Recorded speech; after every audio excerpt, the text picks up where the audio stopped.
નમસ્કાર મિત્રો, આપનું સ્વાગત છે ફરી એકવાર આજના તાજા નવા હવામાન સમાચારમાં। મિત્રો, આજના સમાચાર વિશે વાત કરીએ તો ગુજરાતનું વાતાવરણ અત્યારે ખૂબ જ ભયંકર ચાલી રહ્યું છે। ખાસ કરીને જે રીતે મિત્રો હવામાન નિષ્ણાંતો આગાહી આપી રહ્યા છે તે પ્રમાણે આગામી 4 થી 5 દિવસ જે છે તે મિત્રો ખૂબ જ ગંભીર બની શકે, કારણ કે હવામાનના જાણકારો અનુસાર મિત્રો 27 થી લઈને 28 ડિસેમ્બર સુધી ગુજરાતના વિવિધ ભાગોમાં મિત્રો છૂટાછવાયા ઝાપટા અને માવઠાની આગાહીઓ જે છે તે મિત્રો જાહેર કરી દેવામાં આવી છે। તેને લઈને ગુજરાતના ભાગોમાં દરેક વિસ્તાર ઉપર મિત્રો કયા કયા વિસ્તારો ઉપર વાદળ પસાર થવાના છે, કયા કયા ભાગોની અંદર માવઠાની ગતિવિધિઓ જોવા મળવાની છે, તે દરેક માહિતી મિત્રો મેળવવાની છે। આપણે આજના આ કામના અને ઉપયોગી વિડીયોની અંદર વિડીયોની શરૂઆત કરીએ મિત્રો તે પહેલા તમને જણાવી દઈએ કે તમે આ વિડીયો કયા ગામથી નિહાળી રહ્યા છો તે મને કોમેન્ટની અંદર લખીને જણાવી દેજો, જેથી અમને મિત્રો ખ્યાલ આવે કે કયા ગામથી કેટલા વ્યક્તિઓ જોઈ રહ્યા છે। તેની સાથે મિત્રો આ વિડીયોની મુખ્યત્વે ચર્ચા કરીએ તો ખાસ કરીને અત્યારે મિત્રો જે રીતનું બંગાળની ખાડીનું પ્રેશર બની રહ્યું છે, બંગાળની ખાડી મિત્રો જે રીતની અત્યારે દ્રશ્યો ઊભા કરી રહી છે તે પ્રમાણે મિત્રો તમને વાત કરીને જણાવી દઈએ તો બંગાળની ખાડીમાં આપ અહીંયા જોઈ શકો કે બંગાળની ખાડીની ઉપર મિત્રો જે છે તે લગાતાર લો પ્રેશરો, ડીપ ડિપ્રેશન અને ખાસ કરીને વરસાદીય સિસ્ટમો બનતી દેખાઈ રહી છે, જેના કારણે આ બંગાળની ખાડીની અંદર મિત્રો અત્યારે આ દ્રશ્યો જોઈને મિત્રો એવો કોઈ પણ વ્યક્તિ ના હોય કે જે કહી શકે કે અત્યારે શિયાળો ચાલી રહ્યો છે, કારણ કે ખૂંખાર અને અતિભારે તોફાની વરસાદની સિસ્ટમો જે છે તે ખાસ કરીને અહીં બંગાળની ખાડીની અંદર લગાતાર બનતી દેખાઈ રહી છે। અને મુખ્યત્વે મિત્રો ખતરનાક વાત તો એ છે કે આ બંગાળની ખાડીની સિસ્ટમ જે છે તે ધીમે ધીમે મહારાષ્ટ્ર અને ગુજરાતના ભાગો તરફ આગળ વધી રહી છે। જેમ જેમ મિત્રો આ સિસ્ટમો આગળ વધી રહી છે તેમ તેમ નબળી પડતી જ દેખાઈ રહી છે, પરંતુ છતાં પણ ગુજરાતના ભાગો સુધી આવતાની સાથે સાથે મિત્રો ગુજરાતના ભાગોમાં 27 થી 28 ડિસેમ્બર સુધીમાં જે છે તે વિવિધ વિસ્તારોમાં માવઠાની જાહેરાત પણ કરી દેવામાં આવી છે। અલગ હવામાનના જાણકારો દ્વારા તો ક્યાં જાણકાર મિત્રો શું જણાવી રહ્યો છે તેના વિશે પણ વાત કરવાની છે। બીજા નંબર ઉપર ખાસ કરીને આપણે એ પણ જાણવાનું છે કે જો મિત્રો આ માવઠાઓ આવે છે, વરસાદ આવે છે તો તે કયા કયા એવા જિલ્લાઓ છે કે જ્યાં અસર કરશે, ગુજરાતના એ કયા કયા ગામડા છે કે જ્યાં મિત્રો આ વરસાદ ઝાપટા જોવા મળશે, તેના વિશે પણ મિત્રો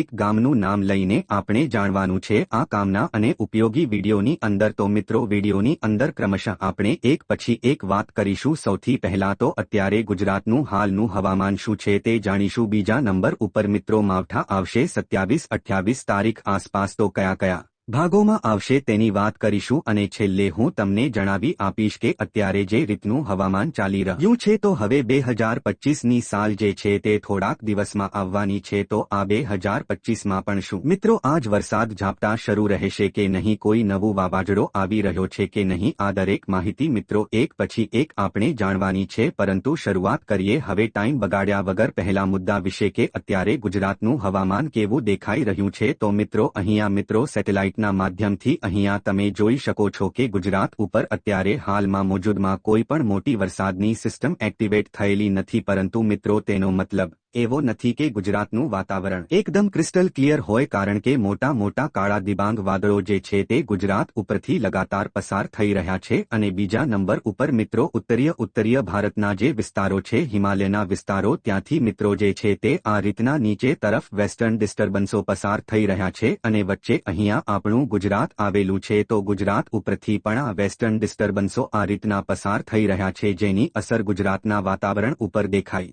રહી છે અને વાતાવરણમાં જે છે તે મિત્રો પલટા આવી રહ્યા છે। જો કે મિત્રો બીજા નંબર ઉપર તમને એ પણ જણાવી દઈએ કે ખાસ કરીને ગુજરાતનું અત્યારનું વાતાવરણ જે છે તે એકદમ ક્રિસ્ટલ ક્લિયર દેખાઈ રહ્યું છે। ગુજરાત ઉપર મિત્રો અત્યારે કોઈ પણ મોટી વરસાદી સિસ્ટમ એક્ટિવેટ નથી, પરંતુ જેમ જેમ દિવસ પસાર થઈ રહ્યા છે 27 તારીખ આવશે તેમ તેમ મિત્રો અહીંયા આ બંગાળની ખાડીની જે આ વરસાદની સિસ્ટમ છે તે આ રીતની ગુજરાત તરફ સરકતી દેખાઈ રહી છે। અને આપ મિત્રો જોઈ શકો કે 27-28 તારીખ આસપાસ જે છે તે ગુજરાતની આસપાસના વાતાવરણની અંદર જે છે તે મિત્રો બનવાની શરૂઆત થઈ જાય છે સિસ્ટમ અને ઉપર ઉત્તરીય ગુજરાત તરફથી પણ મિત્રો એક ઉત્તરીય ભારતની પણ સિસ્ટમ આવી રહી છે અને નીચે તરફથી મિત્રો જોઈ શકો કે બંગાળની ખાડીની આ બંને મિત્રો એક તરફ સિસ્ટમ આવીને ગુજરાતને કવર કરી રહી છે જેથી ગુજરાતના ભાગોમાં 26 ડિસેમ્બર અને 26 ડિસેમ્બરથી લઈને 28 ડિસેમ્બરની વચ્ચે ખાસ કરીને મિત્રો આપણને છૂટાછવાયા કમોસમી માવઠા અને ઝાપટાઓ જે છે તે મિત્રો જોવા મળે તેવી અમારી અનુમાન જે છે તે મિત્રો સામે આવી રહ્યું છે બીજી તરફ હવામાન જાણકારોનું માનીએ તો મિત્રો ખાસ કરીને અંબાલાલ પટેલે એવી માહિતી આપી છે પરેશભાઈ ગોસ્વામીએ એવી આગાહીઓ જાહેર કરી દીધી છે કે ગુજરાતના ભાગો ઉપર જે છે તે આવનારા દિવસોમાં આપણને કમોસમી ઝાપટાઓ જે છે તે જોવા મળવાના ચાન્સીસ દેખાઈ રહ્યા છે ખાસ 27 અને 28 ડિસેમ્બરના રોજ જો કે મિત્રો તેના વિશે વિસ્તારથી આવનારા વિડીયોમાં પણ આપણે વાત કરીશું જે રીતની સિસ્ટમ અલગ અલગ દ્રશ્યો દેખાડતી રહેશે તેમ આપણે દરરોજ મિત્રો અપડેટ મેળવતી રહેવાની છે અત્યારનું અપડેટ શું કહે છે અત્યારનું વાતાવરણ શું કહે છે તેના વિશે હવે આપણે સમય બગાડ્યા વગર શરૂઆત કરીએ અને હવે મિત્રો આપણે એ માહિતી મેળવી લઈએ કે ગુજરાતના કયા ગામડાઓની અંદર આપણને ઝાપટા જોવા મળવાના છે એકો એક ગામ અને જિલ્લાનું નામ લઈને મિત્રો હું તમને માહિતી આપું તો ખાસ કરીને આપણે મિત્રો વાદળો અને સેટેલાઇટના આધારે જાણવાનું છે કે કયા એવા ગામડાઓ છે કે જ્યાં આપણને જે છે તે પુષ્કળ પરિસ્થિતિમાં સિસ્ટમો દેખાઈ રહી છે અને ખાસ કરીને માહિતી જે છે તે સામે આવી રહી છે તે એક પછી એક મિત્રો આપણે ક્રમશઃ હવે જાણી લઈએ શરૂઆત મિત્રો આપણે કરવાની છે દક્ષિણીય ગુજરાતના ભાગોથી તો દક્ષિણીય ગુજરાતમાં મિત્રો આપ જોઈ શકો કે વડોદરા લાગુ વિસ્તારોથી લઈને ખાસ કરીને ચંપાનેર તારાપુર ખંભાતના વિસ્તારો છોટા ઉદ્યપુરના વિસ્તારોની આસપાસ પણ મિત્રો ખાસ કરીને આપ જોઈ શકો તો આપણને મિત્રો ખાસ કરીને વાદળો અહીંયા મધ્યમ કેટેગરીના દેખાઈ રહ્યા છે જેથી આ દરેક ભાગોમાં જે છે તે મધ્યમથી હળવા આપણને ઝાપટાઓ જોવા મળી શકે ત્યાંથી નીચે આગળ વધીએ તો અહીંયા જોઈ શકો કે ભરૂચના વિસ્તારો તેની સાથે રાજપીપળા જંબુસર ડભોઈ ઉમરપાડા ડેડિયાપાડા ભરૂચના વિસ્તારોથી લઈને અંકલેશ્વર સુરત વ્યારા બારડોલીના વિસ્તારો અને નીચે છેક નવસારી વલસાડ અને આહવા ડાંગ સુધીના ભાગો સુધી જે છે મિત્રો આપણને છૂટાછવાયા વાદળોની ગતિવિધિઓ દેખાઈ રહી છે જેને લઈને આ વિસ્તારોની અંદર આપણને હળવાથી મધ્યમ કેટેગરીના ઝાપટાઓ અને માવઠાઓ જોવા મળી શકે તેવા ચાન્સ અહીંયા દેખાય છે થઈ રહ્યા છે ત્યારથી મિત્રો હવે આપણે ઉપર વાત કરી લઈએ અને ખાસ કરીને માહિતી મેળવી લઈએ મધ્ય ગુજરાતના વિસ્તારો વિશે તો મધ્ય ગુજરાતમાં આપ જોઈ શકો કે ઘણા બધા છૂટાછવાયા ભાગોની અંદર આપણને વાદળો ક્રિએટ થતા દેખાઈ રહ્યા છે જેમાં જોઈ શકો દાહોદના વિસ્તારો જાહલોદ પીપલોદ ગોધરાના વિસ્તારો મહીસાગર ખેડા લુણાવાડા કપડવંજ બાલાસિનોરના વિસ્તારો ત્યાંથી આગળ વધીએ તો અહીંયા જોઈ શકો કે ડાકોર નડિયાદ ધોળકા અમદાવાદ બાપુનગર વિરમગામ